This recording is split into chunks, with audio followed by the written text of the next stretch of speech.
Hey guys, tonight we're taking a truly fascinating, yet profoundly grueling journey deep into the heart of ancient China, a civilization famed for its emperors, its philosophies, and above all, its unparalleled creation silk. Forget the shimmering robes of emperors and the luxurious drapes of royal palaces. You're about to discover the terrible daily grind of a silk weaver, a life so relentlessly demanding, so utterly consumed by meticulous labor that the beauty of the final product often masked a brutal reality of physical strain, constant pressure, and profound personal sacrifice. This wasn't a glamorous artistic endeavor, it was an arduous, repetitive task that broke bodies and strained eyes, all for a precious commodity that fueled empires. Frankly, you probably wouldn't survive the first month of working in a silk workshop without longing for a simpler, less meticulous life. So before you get comfortable, take a moment to like the video and subscribe, but only if you genuinely enjoy what I do here. Tell me, where in the world are you tuning in from? And what time is it for you right now? Now, dim the lights. Maybe turn on a fan for that soft background hum, and let's ease into tonight's journey together. You find yourself suddenly standing in a rural village or bustling textile workshop in ancient China, perhaps during the Han Dynasty 206 BCE, 220 CE, or the Tang Dynasty 618-907 CE, periods renowned for their exquisite silk production. The air is thick with the faint, sweet smell of silkworms, mixed with the dampness of boiling water and the earthy scent of raw fibers. You are a young person, perhaps a woman or a child, as silk production was often a family affair, or involved young, nimble hands. Your destiny is inextricably linked to the delicate, yet demanding, process of turning tiny cocoons into magnificent fabric. This journey from cocoon to loom is the first step in your terrible daily grind. The process begins not with a loom, but with silkworms. Imagine thousands, perhaps tens of thousands, of these small, voracious caterpillars, bombyx mori, meticulously cultivated in large trays within your home or a dedicated rearing house. Your initial duties involve constantly feeding these insatiable creatures. Silkworms exclusively eat mulberry leaves, and they need an immense quantity of them. You would spend countless hours each day carefully gathering fresh mulberry leaves, chopping them into fine pieces, especially for younger silkworms, and distributing them evenly across the trays. This was a relentless, time-consuming chore as the silkworms grew rapidly and required continuous feeding, day and night. Without fail, it truly sucked to be a full-time caterpillar chef. As the silkworms grow, their appetite intensifies, and so does your labor. You must maintain precise conditions for them, optimal temperature, humidity, and cleanliness. Imagine constantly monitoring their environment, ensuring they're not too hot or too cold, not too damp or too dry, all to prevent disease from sweeping through your precious brood. This required constant vigilance, often with rudimentary tools, and an intuitive understanding of the silkworm's delicate needs. A sudden change in conditions, a mold outbreak, or a bacterial infection could wipe out an entire batch, ruining months of effort and threatening your livelihood. After about a month of intense feeding, the silkworms begin their magical transformation. They spin their cocoons. This is the critical stage where the silkworm excretes a continuous filament of silk, meticulously wrapping itself in a protective oval casing. Your new task involves carefully collecting these fragile cocoons, handling them gently to avoid damaging the precious silk filament within. Then comes the most crucial and, for the silkworm, fatal step: reeling the silk. The cocoons must be heated to loosen the sericin, the natural gum that binds the silk filament. This is often done by immersing the cocoons in vats of boiling water. Imagine standing over steaming vats, often in a hot, humid workshop, carefully stirring the cocoons with a stick, then finding the single. Continuous silk filament, which can be up to 900 meters or 3,000 feet long. You would then carefully pull this delicate thread from the cocoon, reeling it onto a spindle or a large reeling frame. This required immense dexterity, patience, and a constant awareness of the scalding water. Your hands would be perpetually wet, often scalded by the hot water, and your skin would become rough and cracked from the constant moisture and the friction of the silk. It truly sucked to scald your hands for silk. The vast majority of silk production, especially in the early stages, was labor-intensive and done by women and children. Their smaller, more nimble fingers were considered ideal for handling the delicate silkworms and the fine silk filaments. This meant that young girls like you were often initiated into this arduous process from a very young age, their childhood consumed by the repetitive, meticulous tasks of sericulture, silkworm, rearing, and reeling. Your education focused solely on these practical, demanding skills, with little room for formal schooling or leisure. One common misconception is that silk production was exclusively a rural, family-based industry, while it certainly had strong family traditions, particularly in the early stages. Larger imperial workshops and private textile manufactories also existed, employing hundreds or thousands of workers, often under stricter supervision and with a greater division of labor. These workshops were massive operations, contributing to the immense volume of silk produced for both domestic use and the lucrative Silk Road trade. Historians still meticulously study archaeological findings of ancient Chinese sericulture sites and textile tools, as well as classical texts describing silk production, to understand the precise organization of labor and the technological advancements in different periods, confirming the pervasive, large-scale nature of this industry. Furthermore, the entire process was deeply seasonal. The silkworms produced cocoons only at specific times of the year, usually a few cycles between spring and autumn. This meant that during the peak seasons, the work was relentless, often demanding all available hands. With long hours stretching well into the night, your life was dictated by the short, intense bursts of silkworm activity, followed by the slightly less intense, but still demanding, work of spinning and weaving. This cyclical intensity contributed to widespread exhaustion and physical strain for all involved. The demand for silk, both domestically and internationally via the Silk Road, was insatiable. Silk was not just a luxury, it was currency, a symbol of power, and a vital diplomatic tool.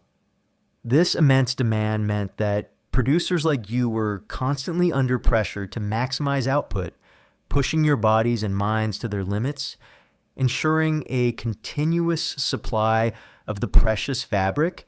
So, your initial journey as a silk weaver was a profoundly terrible daily grind. Starting long before you even touched a loom, it was a relentless cycle of feeding insatiable silkworms, meticulously collecting fragile cocoons, and enduring the scalding process of reeling silk from boiling water, often performed by young hands. This arduous, meticulous, and physically demanding labor, dictated by the delicate nature of the silkworm and the immense demand for silk, was the first, and perhaps most foundational, aspect of your brutal life in ancient Chinese textile production. Having endured the grueling, delicate work of silkworm, rearing, and silk reeling, you, the ancient Chinese silk producer, now turn to the heart of your trade, the loom. Forget spacious, well-lit workshops. Your daily reality was one of cramped noisy, and often unsanitary conditions, where intricate artistry met relentless physical demands, making your life profoundly terrible. Imagine your workspace. It's often not a dedicated factory, but a corner of your own home, perhaps a dim, humid room or a crowded space shared with other family members. The loom itself, especially a complex draw loom used for weaving intricate patterns, is a massive, cumbersome piece of wooden machinery dominating the space. It is tall, wide, and heavy, its wooden frame creaking and groaning with every movement. You are constantly surrounded by the raw silk threads, the clatter of the shuttle, and the rhythmic thud of the beater. It truly sucked to have your home be your prison. The noise in a weaving workshop would be relentless and pervasive. The constant clatter of the shuttle as it flies back and forth, carrying the weft thread through the warps, the rhythmic thud of the beater as it pushes each new line of thread tightly into place, the squeaking and groaning of the wooden frame as tension is applied and released. All these sounds combine into a cacophony that would pound at your ears for hours on end, day after day, year after year. Communication would be difficult, requiring shouts or gestures. Over time, this constant exposure to high decibel noise would inevitably lead to permanent hearing loss, slowly isolating you in a world of muffled sounds. Imagine living in a constant symphony of clattering wood and thudding mechanisms, slowly losing your ability to hear the outside world. It really sucked to go deaf for your art. The air quality in the workshop would be another constant torment. The air would be thick with fine silk fibers shed from the threads, constantly irritating your nose, throat, and lungs. If you were working in a space heated by a brazier for warmth or to maintain humidity for the silk, the air would also be filled with wood smoke and particulate matter. This constant inhalation of airborne particles would lead to chronic respiratory problems, persistent coughs, bronchitis, and over time, debilitating lung diseases similar to byssinosis, brown lung disease in cotton workers, but caused by silk fibers. Your lungs would gradually become inflamed and scarred, making every breath a labored struggle. It really sucked to literally choke on your own product. The workshop environment was often cramped and unsanitary. Looms took up significant space, leaving little room for movement. Waste materials, discarded threads, and dust would accumulate in corners, attracting insects and rodents. Water, needed for the silk processing, could lead to dampness, fostering mold and mildew. Lighting would often be dim, relying on natural light from small windows or after dusk, the flickering, smoky illumination of oil lamps, further straining your eyes. This combination of poor air quality, limited space, and inadequate hygiene created a pervasive atmosphere of discomfort and increased the risk of illness. Imagine sharing your breathing space with dust, smoke, and rats. The sheer monotony and repetition of the weaving process itself contributed to the overall misery. While the final product was beautiful, the individual movements were highly repetitive, pushing the treadles with your feet, throwing the shuttle with your hands, pulling the beater forward, and adjusting the warp threads, hour after hour, day after day. Your body would perform the same precise motions, leading to relentless physical strain and mental fatigue. This grinding repetition was the essence of your labor. It really sucked to live a repetitive life. Working on a draw loom tihuaji.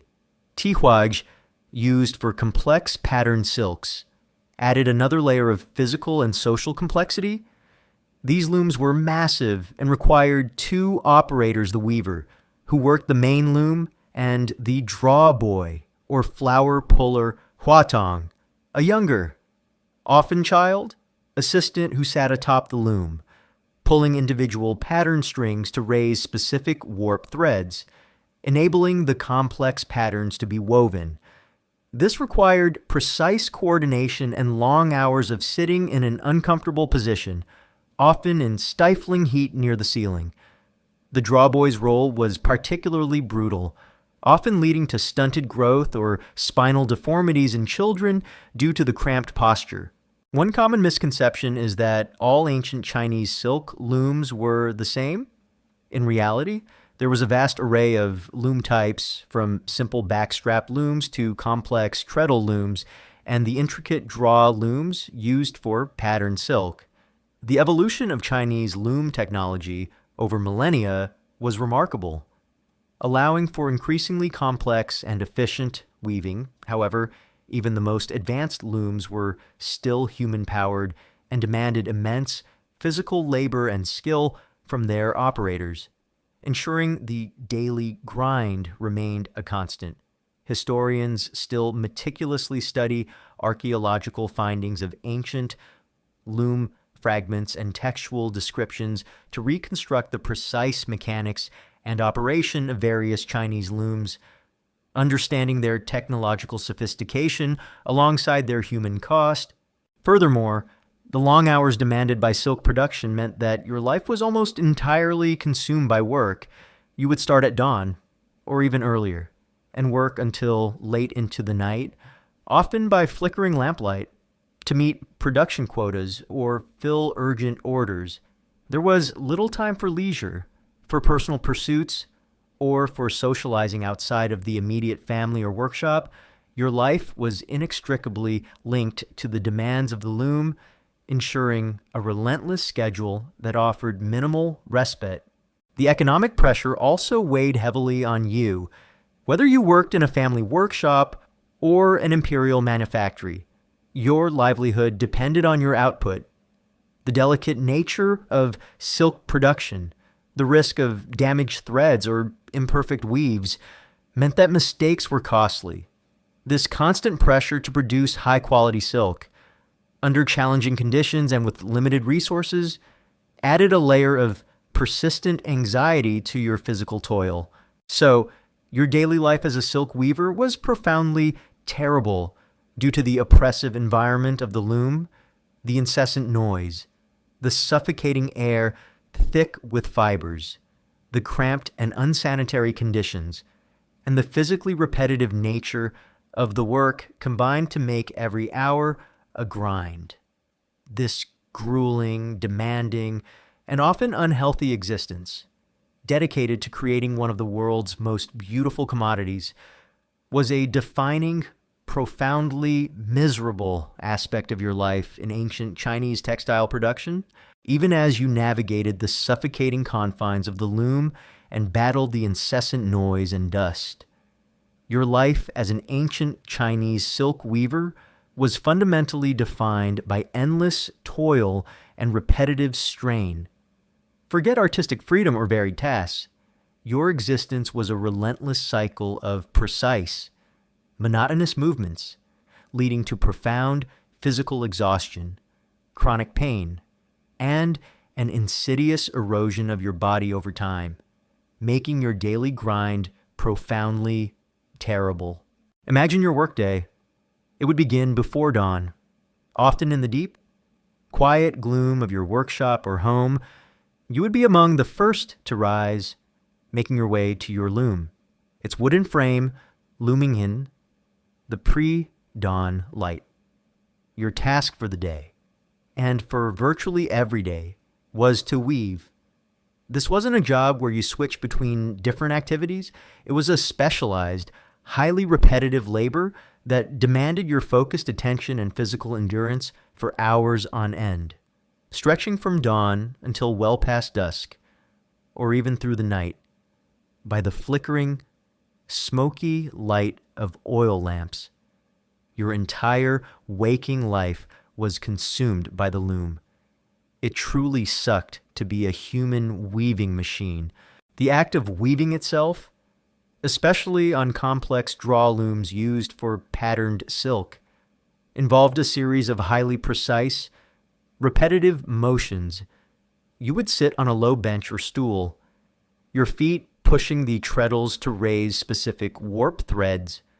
Your hands would then meticulously throw the shuttle, a small boat-shaped device holding the weft thread through the opened shed of warp threads. Then, with a strong rhythmic motion, you would pull the beater or reed forward, pressing the newly laid weft thread tightly into place, compacting the fabric. This cycle, treadle, throw, beat, would repeat hundreds, thousands, tens of thousands of times in a single day. Think about the physical toll of these unending, precise motions. Your legs and feet would ache from constantly operating the treadles. Your arms and shoulders would suffer from the repetitive throwing of the shuttle and pulling of the beater, leading to chronic muscle strain, tendinitis, and joint pain. Your back and neck would be perpetually stiff and sore from long hours spent hunched over the loom, often in awkward positions, straining to focus on the intricate patterns. This wasn't just discomfort, it was a systemic breakdown of your musculoskeletal system, slowly grinding your body down with every single thread woven. It really sucked to literally work yourself to pieces. The precision required for silk weaving, particularly for patterned silks, amplified the physical strain. Every throw of the shuttle, every beat of the reed, had to be accurate to prevent flaws in the fabric. A single misplaced thread could mar an entire section of the silk, potentially ruining hours of work and wasting precious material. This demand for constant accuracy, even as your body screamed with fatigue, added a profound mental and physical burden to the already repetitive task. You were constantly battling against your own exhaustion to maintain perfection. For those working on draw looms, the draw boy or flower puller, huatong, faced an even more peculiar form of repetitive strain. This was often a child or a younger, smaller assistant who sat atop the massive loom, pulling individual pattern strings to raise specific warp threads according to the design. This position required them to remain in a cramped, often hunched posture for hours, high above the main loom, isolated and working in stifling heat near the ceiling. This extreme, static posture, repeated day after day from a young age, could lead to severe spinal deformities, stunted growth, and chronic back and neck pain in these young, exploited workers. It really sucked to have your job warp your spine. The long working hours were relentless. Your livelihood, whether as a family unit or as an employee in a larger workshop, depended directly on your output. This meant working from dawn until well into the night, often by the dim, flickering light of oil lamps, to maximize production. There were no defined breaks or weekends as we know them today. Your life was almost entirely consumed by the loom, leaving little time or energy for leisure, personal pursuits, or even adequate rest. This relentless schedule compounded your physical exhaustion, ensuring your body was in a perpetual state of weariness. One common misconception is that all ancient Chinese silk weaving was a delicate, unhurried art form. While the finished product was indeed artistic, the actual production process, especially for large-scale, commercial, or imperial workshops, was highly industrialized by ancient standards and driven by immense demand and quotas. The focus was on efficient, continuous output, making it a grueling factory-like environment, even if located within a home. Historians still meticulously study archaeological findings of ancient Chinese textile workshops and remnants of looms to understand the precise organization of labor and the demanding nature of large-scale silk production, often finding evidence that contradicts romanticized notions of leisurely craftsmanship. Furthermore, the economic pressure weighed heavily on you. Whether you worked in a family workshop trying to meet market demands, or as a laborer in an imperial manufactory with strict quotas, your livelihood directly depended on your productivity. Every mistake, every damaged thread, every flaw in the weave meant lost income or severe reprimand. This constant pressure to produce high-quality silk under challenging conditions and with relentless physical demands, and added a layer of persistent anxiety to your already arduous daily grind. The psychological toll of this endless, repetitive labor was immense. The sheer monotony, the constant focus on minute details, and the lack of variation would dull your mind. You would feel like a small cog in a vast, unchanging machine. Your individuality slowly eroded by the rhythmic, unceasing demands of the loom, this profound sense of being trapped in an endless cycle of toil, with little hope of escape or meaningful change, would lead to a deep-seated weariness that transcended mere physical fatigue. So, your daily life as an ancient Chinese silk weaver was profoundly terrible due to endless toil and repetitive strain. The constant, precise movements of weaving, performed for long hours in cramped and often unsanitary conditions, systematically broke down your body, leading to chronic pain, physical exhaustion, and a pervasive sense of monotony. This relentless, physically destructive labor was a defining, profoundly miserable aspect of your life, ensuring that the creation of one of the world's most beautiful commodities was paid for with the silent, agonizing suffering of its human weavers, even as your body struggled with the endless, repetitive toil on the loom. Your existence as an ancient Chinese silk weaver demanded a different kind of precision, one that exacted a brutal toll on your most vital sense, your eyes. Forget clear vision. The meticulous, detailed work of creating intricate silk patterns inevitably led to severe eye strain and failing sight, making your daily grind profoundly terrible. Imagine your workspace again. It's often dimly lit, perhaps a corner of a crowded home, or a workshop relying on natural light from small windows. As dusk fell, your work would continue by the flickering, smoky illumination of oil lamps or candles. This inadequate lighting was a constant challenge, forcing your eyes to strain to discern the delicate silk threads and the complex patterns you were weaving. The constant shimmering of the threads under such poor light would create a dizzying effect, blurring your vision and making it even harder to maintain precision. It truly sucked to literally go blind for your craft. Your work demanded unwavering focus on minute details. Silk threads, especially those used for intricate brocades or damasks, were incredibly fine, often thinner than a human hair. You would spend hours upon hours, your eyes fixed on the warp and weft threads, ensuring each delicate filament was perfectly positioned. If you were weaving a complex pattern, you would be meticulously counting threads, following a design chart, and constantly checking for errors. A single misplaced thread, a slight miscount, or a tiny knot could mar the entire fabric, ruining hours, even days, of work and wasting precious silk. This extreme visual precision, maintained for relentless periods, placed an immense burden on your eyes. The repetitive nature of weaving, coupled with poor lighting, created ideal conditions for severe eye strain and fatigue.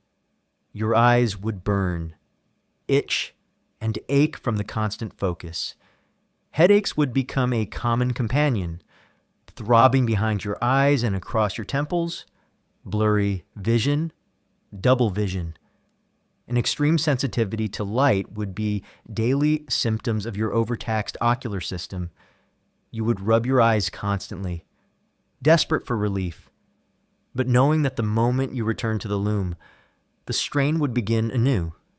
It really sucked to feel your eyes burn out. Over time, This relentless abuse would lead to permanent vision impairment. The constant strain could cause damage to the muscles of your eyes, leading to persistent focusing problems, cataracts, or other age-related eye conditions would likely set in prematurely, hastened by the poor lighting and constant visual demands. Imagine your vision slowly dimming, colors blurring, patterns becoming indistinguishable, making it increasingly difficult to perform the intricate work that defined your livelihood. Your most crucial tool, your eyesight, would betray you, slowly robbing you of your ability to work and thus provide for yourself. The lack of modern ophthalmology meant there was no recourse, no optometrist to check your vision, no corrective lenses to alleviate the strain, no surgical procedures to treat cataracts. If your eyesight began to fail, your career as a silk weaver was effectively over, condemning you to a life of dependence or a drastic shift to less skilled, often lower paying, labor. Your only option might be to pass on your partial knowledge to an apprentice, hoping they could carry on the family trade. For those operating draw looms, where a draw boy or flower puller sat atop the loom, manipulating individual pattern strings. The visual demands were even more precise and often led to long-term issues from fixed, intense focus on small areas. The draw boy's job involved meticulously pulling strings to create the intricate patterns, a task requiring extraordinary visual acuity over prolonged periods in often dim, stifling conditions. This extreme visual precision, performed from a very young age, could lead to even earlier and more severe vision degradation for these child laborers. It truly sucked to be a child with failing eyesight. One common misconception is that ancient people had generally better eyesight because they didn't look at screens.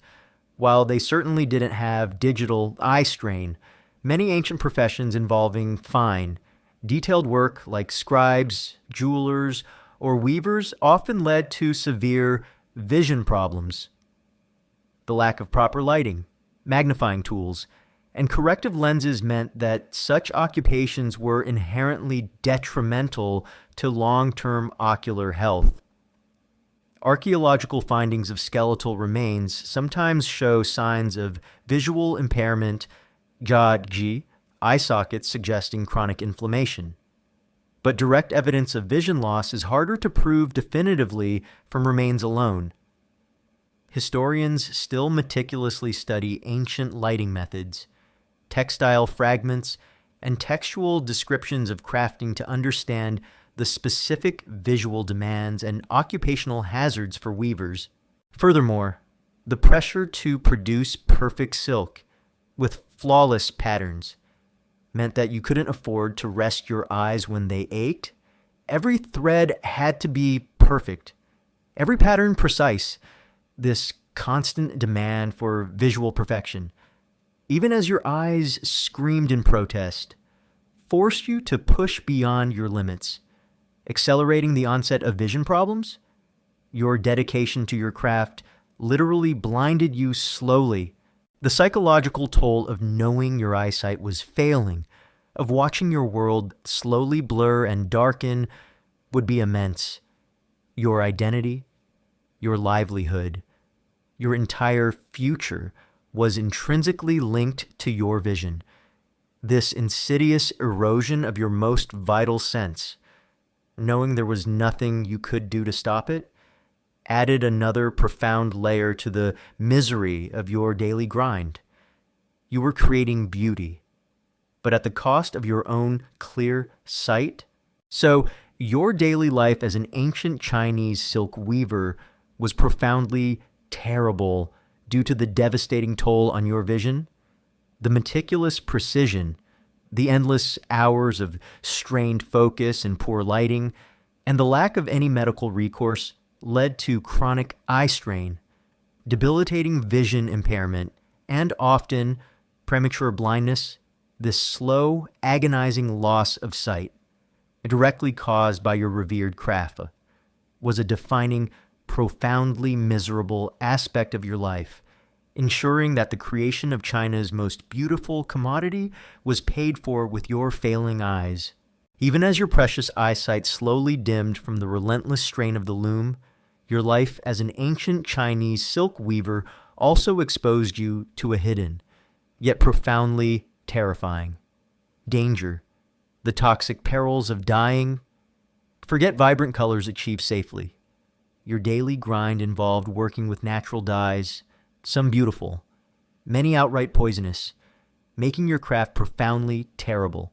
Imagine the dyeing workshop. It's often a separate, yet equally cramped and poorly ventilated space within or near the weaving area.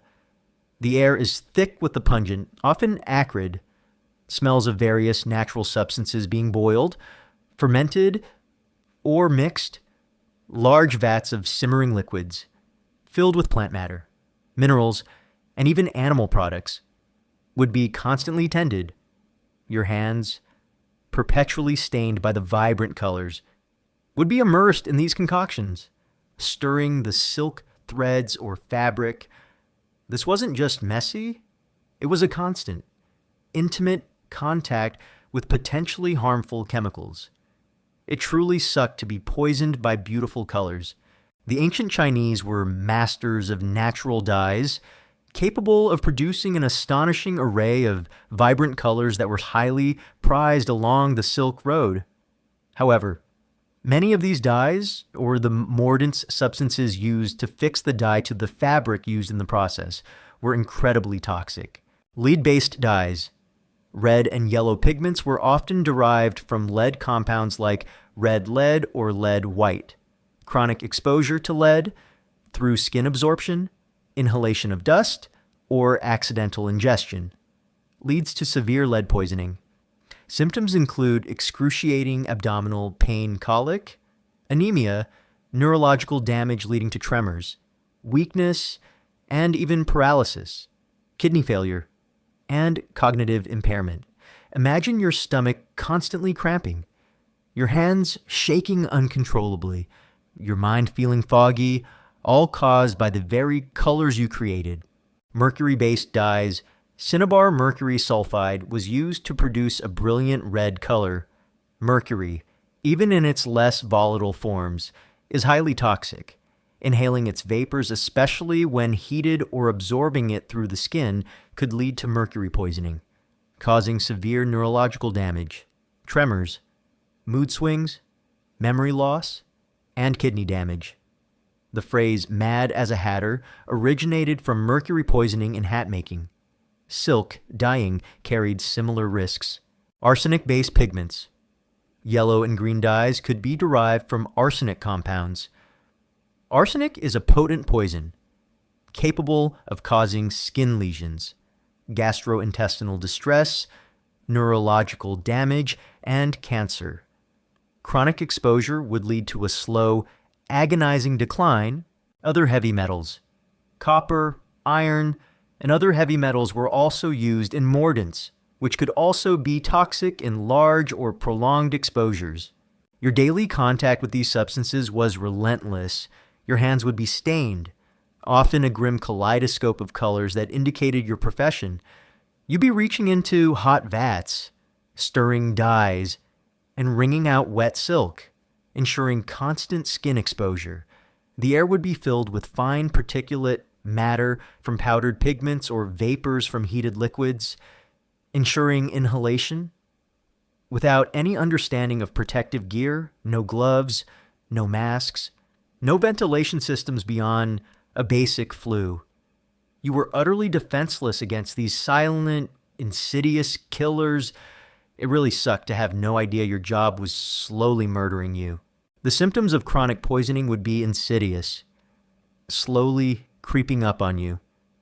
You might attribute your constant fatigue, headaches, stomach pains, or tremors to general illness or the grueling nature of your work, never realizing that the very colors you crafted were systematically destroying your internal organs and nervous system. The lack of accurate medical diagnosis in ancient China meant that these occupational diseases were largely undiagnosed, their true cause remaining a mystery, leaving you to suffer without understanding. One common misconception is that ancient natural dyes were always safe because they were derived from plants or minerals, while many plant-based dyes were indeed relatively harmless. The most vibrant and permanent colors often required the use of highly toxic mineral or metallic mordants and pigments. The beauty and durability of ancient Chinese silk were, in part, achieved through processes that carried significant health risk for the dyers and weavers. Historians still meticulously study archaeological textile fragments and ancient dye recipes, using modern chemical analysis to identify the precise toxic compounds used and to understand the specific occupational hazards faced by ancient dyers. Furthermore, the waste products from the dyeing process, often highly contaminated with heavy metals, would be dumped into local rivers or pits, polluting the environment and posing further risk to the community, including your own family, who might rely on those same water sources. Your dangerous work not only poisoned you, but contributed to the broader environmental contamination, highlighting a grim cycle of industrial pollution long before the modern era.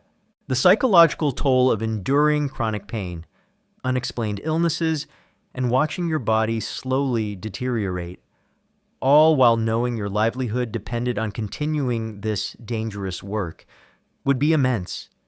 You would live with a constant sense of unease, your body a canvas of beautiful, yet dangerous colors, slowly consumed by the very beauty it created.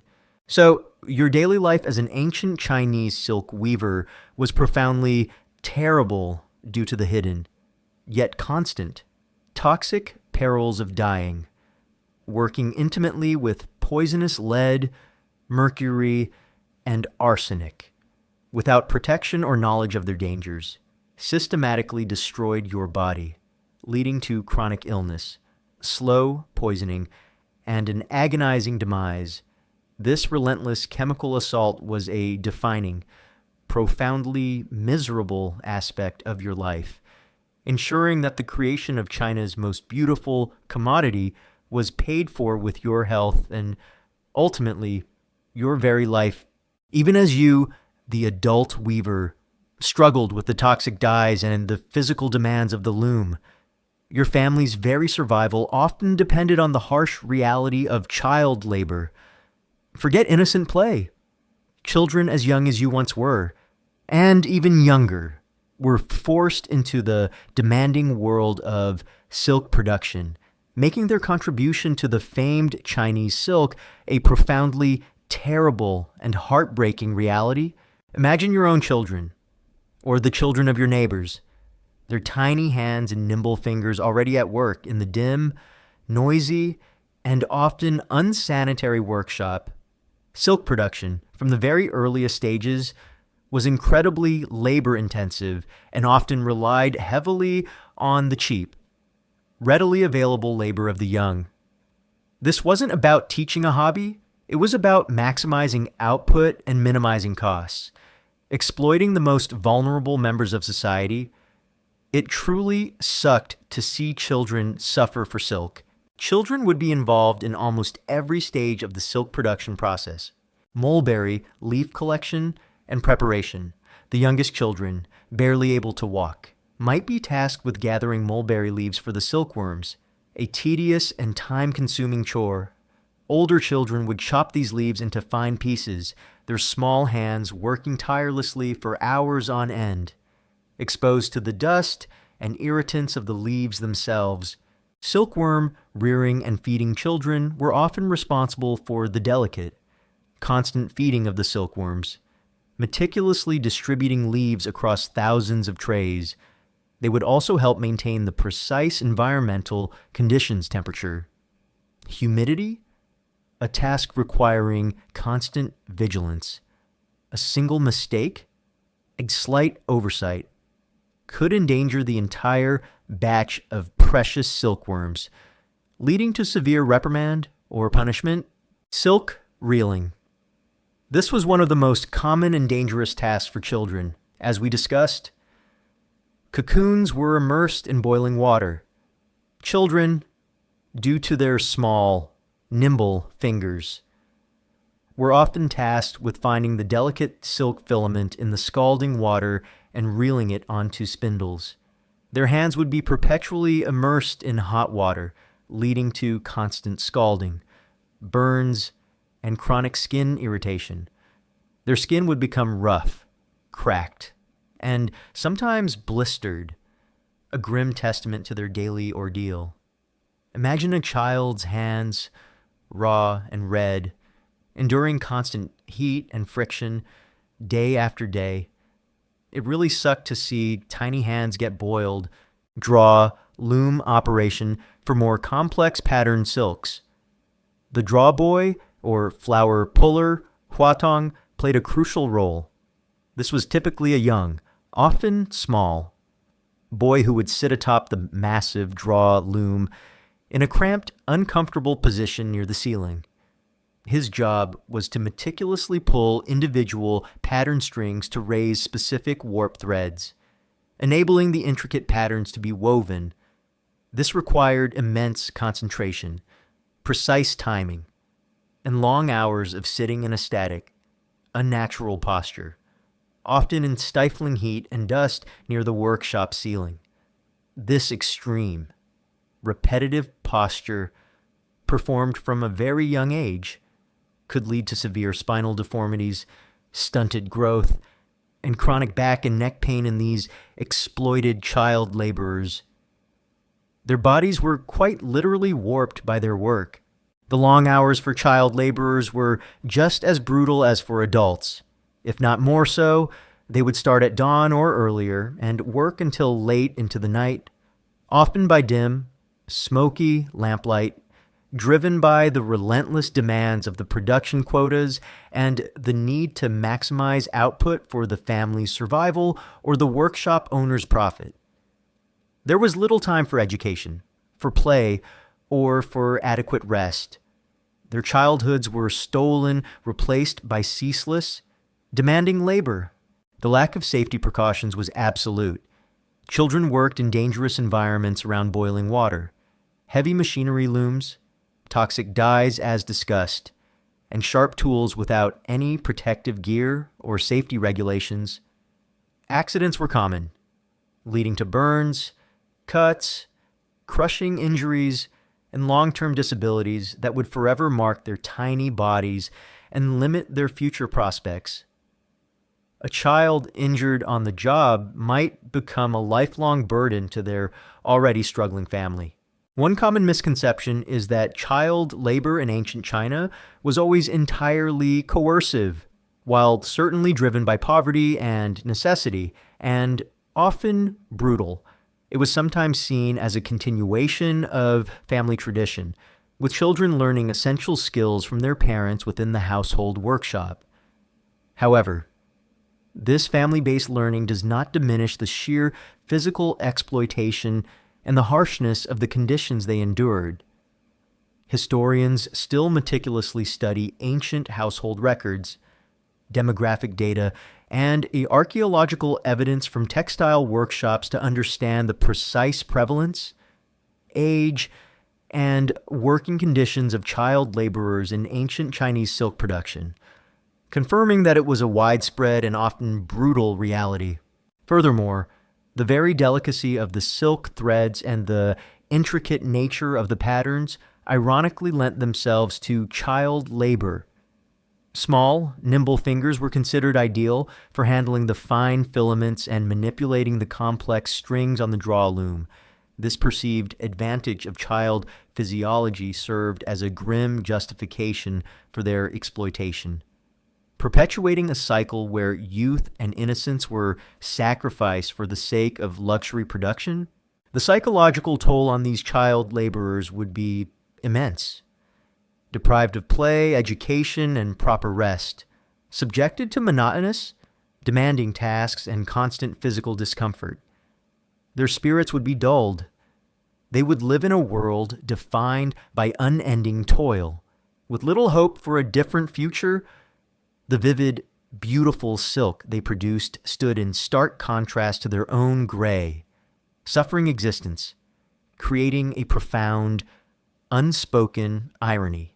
So, the beauty of ancient Chinese silk was quite literally woven with the stolen childhoods and broken bodies of young laborers, the relentless demands of silkworm rearing, silk reeling, and draw loom operation, coupled with the dangers of the workshop environment, made child labor a profoundly terrible reality. This widespread exploitation of the vulnerable was a defining, profoundly miserable aspect of the silk industry, ensuring that the creation of China's most exquisite commodity was paid for with the suffering and stolen innocence of its children. Even as your young body was consumed by the brutal demands of the loom and the toxic dangers of the dye vats, your life as an ancient Chinese silk weaver was perpetually defined by a crushing reality: economic chains. Forget prosperity or upward mobility. Your existence was a constant struggle against poverty, debt, and systemic exploitation, making your daily grind profoundly terrible. Imagine your financial reality, whether you worked in a family workshop or an imperial manufactory. Your livelihood depended directly on your output. The more silk you produced, the more you theoretically earned. However, the costs associated with silk production were immense. Raw materials, especially mulberry leaves for silkworms, which could be seasonal and prone to disease, and high-quality silk cocoons, were expensive. Then there were the specialized looms and tools, which required significant investment and maintenance. If your family owned the loom, its upkeep was your burden.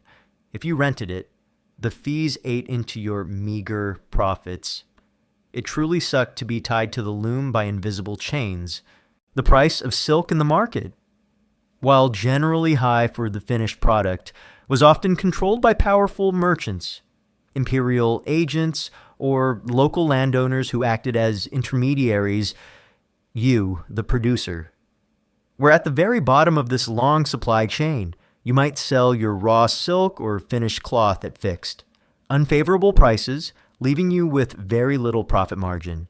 Imagine working tirelessly for weeks on a magnificent piece of silk, only to sell it for barely enough to cover your costs, constantly struggling to make ends meet. This constant struggle against meager profits often led to debt. If a silkworm batch failed, if a loom broke, if a harvest of mulberry leaves was poor, or if a family member fell ill, you would be forced to borrow money. Money lenders, often ruthless and charging exorbitant interest rates, would exploit your desperation. This could lead to a spiraling cycle of debt where you worked endlessly just to pay off the interest, never truly escaping your financial obligations. Many silk weavers, trapped by debt, effectively became indentured laborers, compelled to produce silk for their creditors until their debts were repaid. A process that could span generations. It really sucked to owe your life to moneylenders. Taxes were another relentless burden. The imperial government levied various taxes on land, households, and production. As silk was a valuable commodity, you would likely face specific taxes on your silk production or on your income from it. These taxes, regardless of your personal financial struggles or poor harvests, had to be paid, further reducing your already precarious income and pushing you deeper into poverty.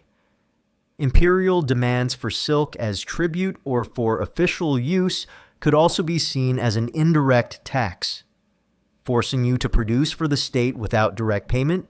The risk of damaged goods was immense in such a meticulous craft. A single mistake in weaving, a splash of dye, or damage during storage could render a piece of silk less valuable or even worthless, leading to significant financial losses for you.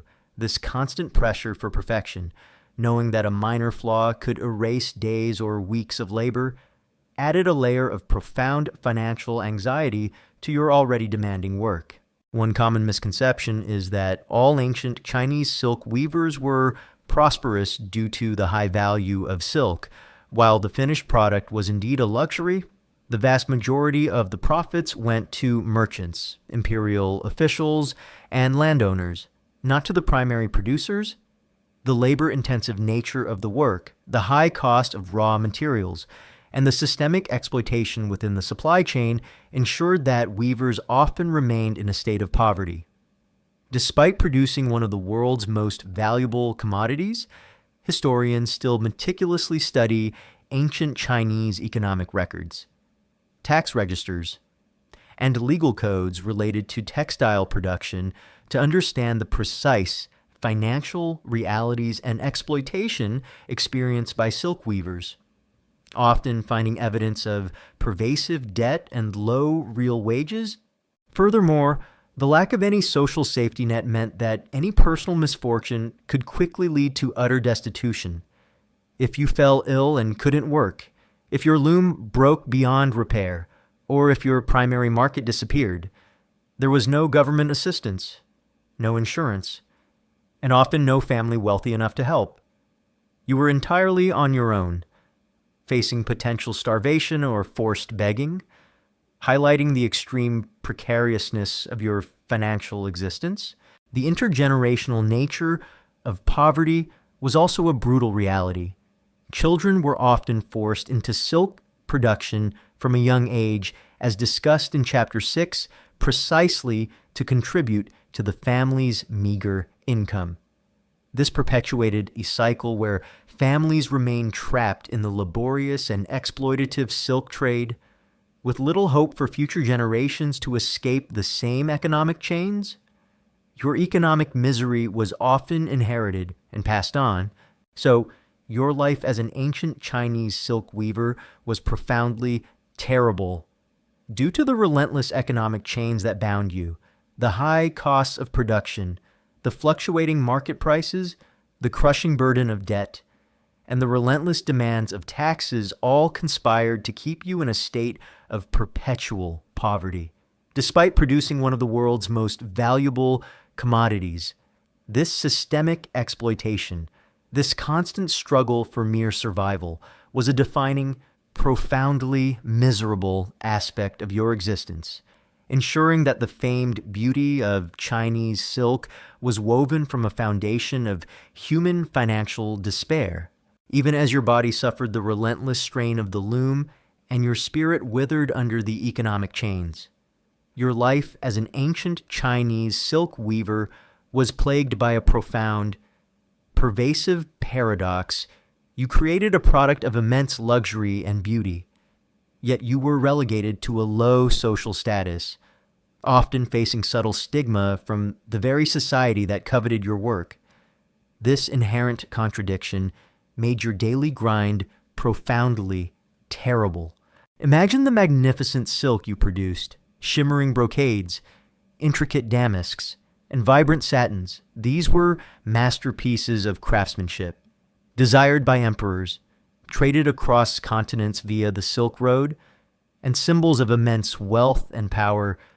You knew intimately the immense skill, precision, and labor that went into every thread, every pattern.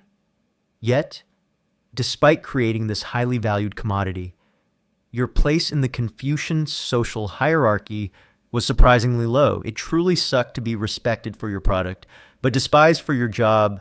In the traditional Chinese social hierarchy, based on Confucian ideals, society was divided into four main classes: scholars shi, shai, who were at the top due to their intellectual and moral superiority; farmers nong, nong, who produced the essential food; artisans gong, gong, who created goods; and merchants shang, shang, who were at the bottom, seen as unproductive due to merely buying and selling as a silk weaver. You belong to the artisan class, while theoretically above merchants. In practice, your social standing was often marginal, far below that of scholars or even prosperous farmers. This low social status translated into various forms of subtle stigma and disdain. While the imperial court and wealthy elites coveted your silk, they viewed the physical labor involved in its creation as inferior to intellectual pursuits or agricultural work. You were seen as someone who worked with their hands, and often with their entire body, in a specialized but still manual trade. This placed you in a category often looked down upon by the educated elite. Imagine knowing your work adorned the emperor, yet being treated as a glorified laborer. It really sucked to be a disposable artist. The lack of upward mobility within the social hierarchy further compounded this stigma. While a scholar could theoretically rise to high office through merit, the imperial examination system, and a farmer could, in rare cases, acquire more land. A silk weaver's social position was largely fixed. You were born into your trade, and you would likely die in it, with little hope of truly transcending your artisan status. Regardless of your skill or the value of your creations, your children would likely inherit the same profession and the same social standing. The very nature of your work, often conducted in cramped, dim, and noisy workshops, with the associated dust and smells, also contributed to a perceived lack of purity or refinement. While the finished silk was beautiful, the process of its creation was messy, physically demanding, and far from the elegant image associated with the literati or the leisured elite. This physical reality of your labor contrasted sharply with the ethereal beauty of your product, fostering a subtle societal disconnect. One particularly poignant example of this social stigma was the way imperial workshops operated. While they produced the finest silks for the emperor, the laborers within them, often including skilled weavers like yourself, were sometimes treated as a form of bonded labor or state-owned property, with limited freedoms and subject to strict control and punishment. This highlights that even when your skill was highly valued by the state, your personal autonomy and social recognition remained minimal. Historians still meticulously study imperial workshop regulations and the legal status of artisans within them, often finding that, despite the demand for their crafts, their personal lives were heavily controlled and their social mobility severely restricted. Furthermore, the relationship with merchants was a complex source of resentment. While officially lower than artisans, merchants often wielded immense economic power due to their control over trade routes and capital. You, the weaver, often found yourself indebted to these merchants, selling your products at unfavorable prices, or borrowing money at high interest rates. This economic subservience to a lower-ranked class bred deep frustration and bitterness, making the official social hierarchy feel meaningless in the face of financial reality. Imagine being forced to bow to a merchant who held your family's livelihood in his hands. It really sucked to be outranked by your creditor. The lack of respect for manual labor in Confucian society, despite its vital importance, contributed to this pervasive stigma. While farming was theoretically honored, other forms of manual production, like weaving, were often seen as less noble than scholarly pursuits. This philosophical framework reinforced your low social standing, ensuring that your incredible skill and relentless effort were appreciated for their output, but rarely for the dignity of the labor itself. The psychological toll of this social paradox was immense. You produced beauty that was coveted by the powerful, worn by emperors, and traded for vast sums across the world. Yet, you, the creator, were overlooked, undervalued, and often despised. This constant disconnect between the value of your product and the perceived worth of your person would erode your self-esteem, leading to feelings of resentment, frustration, and a profound sense of being unappreciated. Your work was beautiful, but your life, in society's eyes, was often just tedious and low. So, your daily life as an ancient Chinese silk weaver was profoundly terrible due to the pervasive and often unfair social stigma you endured, despite producing one of the world's most luxurious and valuable commodities. You were relegated to a low social status, facing subtle disdain from the elite and economic subservience to merchants. This paradox of valued product and disposable producer was a defining, profoundly miserable aspect of your existence, ensuring that the famed beauty of Chinese silk was woven from a foundation of social inequality and personal degradation. Even as your spirit wrestled with the social stigma and your body endured the loom's strain, your life as an ancient Chinese silk weaver was relentlessly chipped away by a unique set of health decay issues. Forget a long, healthy life. Your demanding profession exposed you to insidious occupational hazards that systematically eroded your body, drastically shortening your lifespan and making your existence profoundly terrible. Imagine the constant assault on your most vital senses and organs. Your eyes, as we've discussed, were perpetually strained by the meticulous precision required for fine silk and intricate patterns, often in dim, flickering lamplight. This led to chronic eye strain, headaches, and ultimately premature vision impairment, cataracts, or even blindness. The beauty you created literally cost you your sight. Slowly and agonizingly, it truly sucked to go blind for a living. Your lungs were under constant attack. The air in the weaving workshop, often cramped and poorly ventilated, was thick with fine silk, fibers, and dust shed from the raw threads. If you were also involved in the dyeing process, you would inhale the fine particulate matter from powdered pigments or toxic fumes from heated mordants and dyes like lead, mercury, or arsenic compounds. As explored in Chapter 5, this constant inhalation led to chronic respiratory problems, persistent coughs, bronchitis, and over time, debilitating lung diseases resembling byssinosis or silicosis. Your lungs would gradually become inflamed, scarred, and lose their capacity, making every breath a labored struggle, literally suffocating you from the inside out. It really sucked to literally choke on your craft. The repetitive strain of weaving took a brutal toll on your musculoskeletal system, pushing the loom's treadles with your feet, throwing the shuttle with your hands, and pulling the beater forward with rhythmic force, hundreds of thousands of times a day, led to chronic pain. Your legs and feet would ache constantly.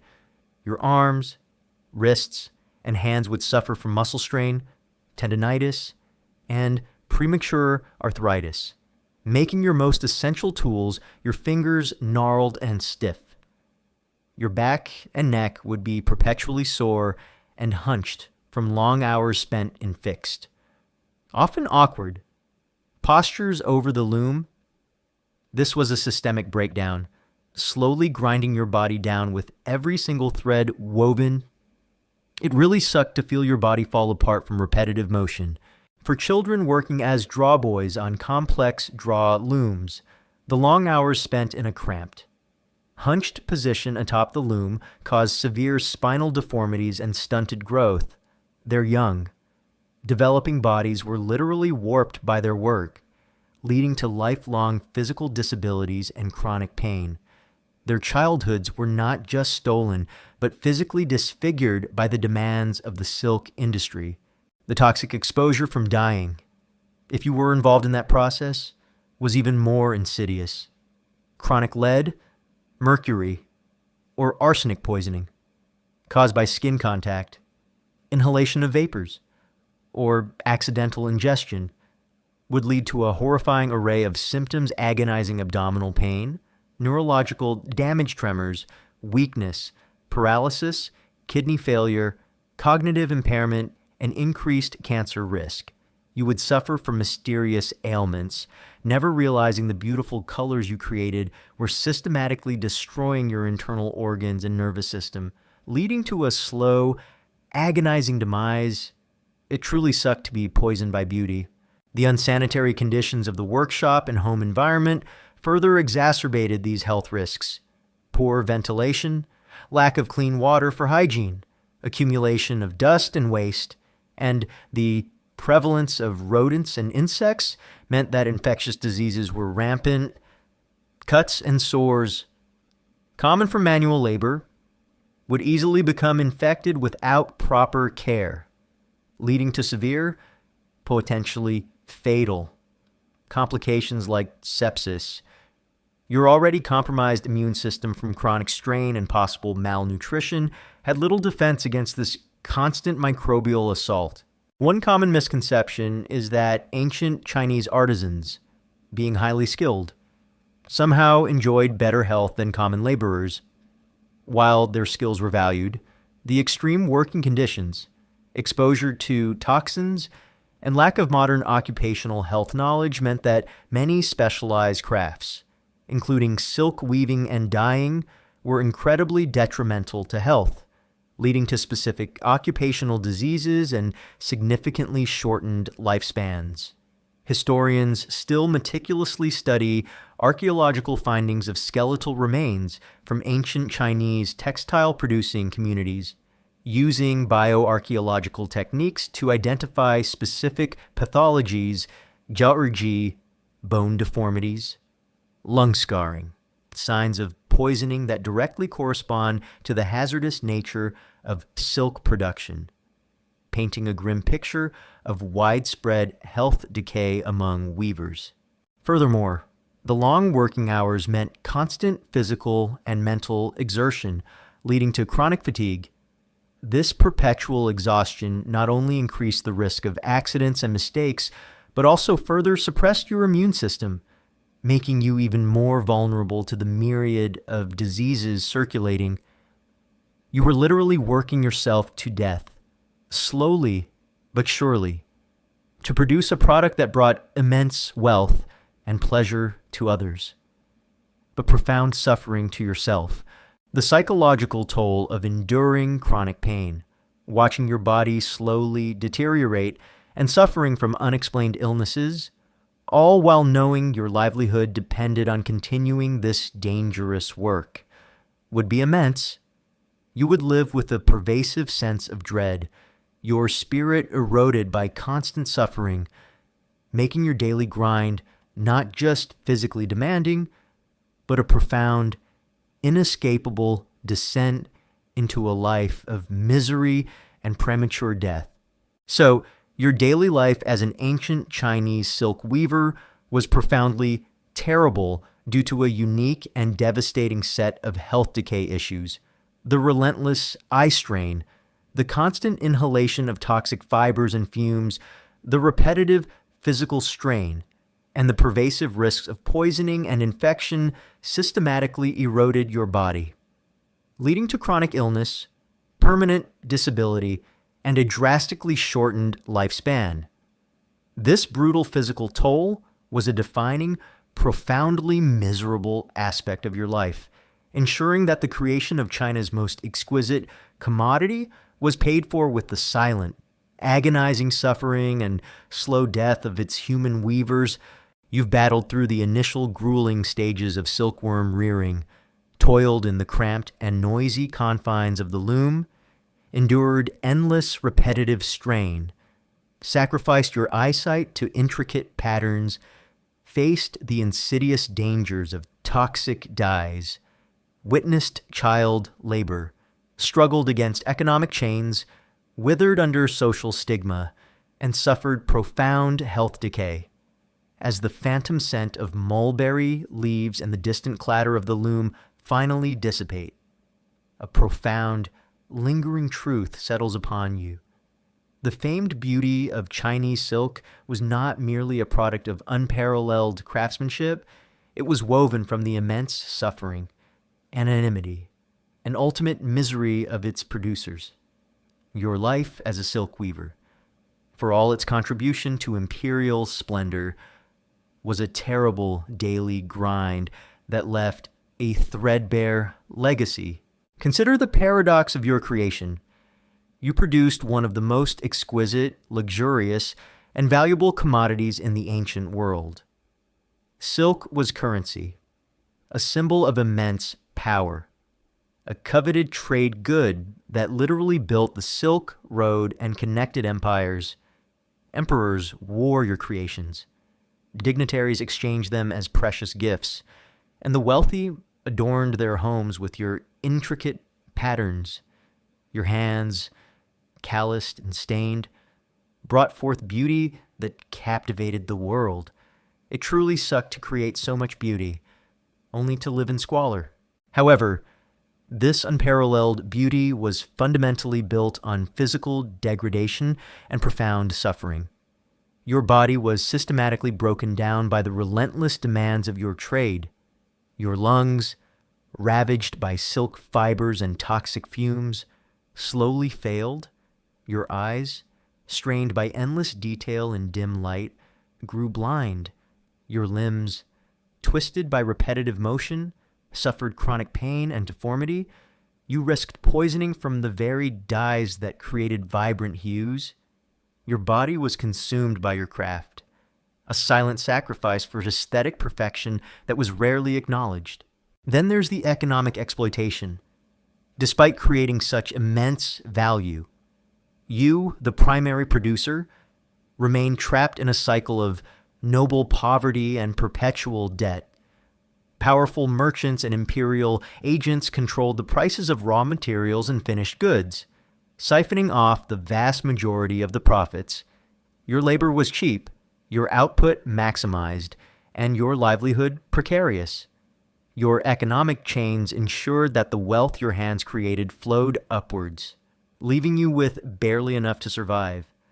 A stark contrast between the glittering silk and your threadbare existence. It really sucked to make others rich while you starved. The social invisibility and stigma compounded your misery. In the rigid Confucian hierarchy, artisans like you, who worked with their hands, were relegated to a low social status. Despite the imperial demand for your silk, you faced subtle disdain from the elite and economic subservience to merchants. You were valued for your product, but despised for your profession. Living in a constant state of social marginalization, your contribution was essential. Yet your person was deemed unclean or irrelevant, stripped of the dignity that should have come with your unparalleled skill.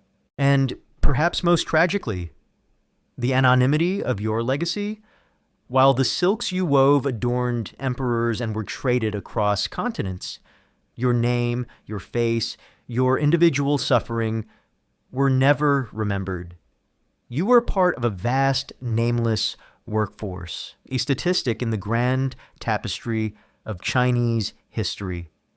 No monuments were erected in your honor, no stories told of your resilience, no praises sung for your sacrifice. The beauty of the silk endured for centuries, but the human lives woven into its very fabric vanished, forgotten, leaving behind a legacy that was utterly threadbare. It truly sucked to be forgotten by history. The very children who toiled alongside you, often from a tender age, bore the physical and psychological scars of this brutal industry, their stolen childhoods, their warped bodies, and their premature exposure to danger and relentless labor served as a grim testament to the intergenerational cycle of misery that fueled China's silk production. The beauty of the silk was indeed spun from innocence and childhood suffering. One particularly poignant and often overlooked detail is the contrast between the secret nature of silk production and its global impact. For centuries, China maintained a strict monopoly on silk production, guarding its secrets fiercely. This secrecy, while ensuring immense wealth for the empire, meant that the internal suffering of its producers remained largely hidden from the outside world. the rest of the world marveled at the exquisite fabric, unaware of the brutal human cost woven into every shimmering thread. This global admiration was built on a foundation of local misery, largely invisible to the foreign eye. Historians still meticulously study clandestine accounts and spy reports from outside China that attempted to uncover these secrets, implicitly confirming the cloistered and controlled nature of the silk production process. Ultimately, the story of the terrible daily grind of a silk weaver in ancient China is a profound narrative of human exploitation and a chilling reminder that beauty often comes at an unimaginable cost. It reveals how an empire's desire for luxury, wealth, and power was meticulously built on the systematic physical, economic, and social degradation of its most skilled, yet most disposable. Laborers, the famed silk, for all its splendor, stands as an enduring monument not just to exquisite craftsmanship, but to the immense, anonymous suffering of the countless men, women, and children who dedicated their entire lives to its creation. As you now drift into a deep, comforting sleep, let the distant sounds of ancient looms and the imagined smell of silkworms fade into the quiet background of history. You are safe, warm, and free, incredibly far removed from the brutal realities of ancient labor. May your dreams be peaceful, filled with the quiet certainty of dignity, respect for every hand that toils, and the profound comfort of a world where beauty is never bought at the expense of such immense human misery. A stark contrast to the terrible truth we've explored tonight. And now, good night, and have sweet dream